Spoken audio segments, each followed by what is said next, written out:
துதிப்போர்க்கு வல்வினை போம் துன்பம் போம் நெஞ்சில் பதிப்போர்க்கு செல்வம் பலித்து கதித்தோங்கும்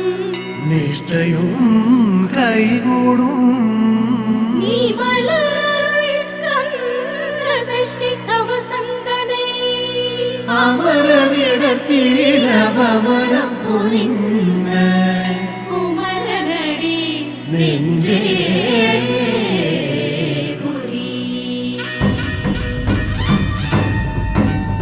சக்தி வினோக்க சரவண பவனா சிஷ்டர் குதவும் செங்கதிர் வேலும் பாதமிரண்டில் பண்பணி சதங்கை ஈழம் பாட எண்ணியாட சஷ்டியை நோக்க சரவண பவனா சிஷ்டர் குதவும் செங்கதிர் வேலும் பாதமிரண்டில் பண்பணி சதங்கை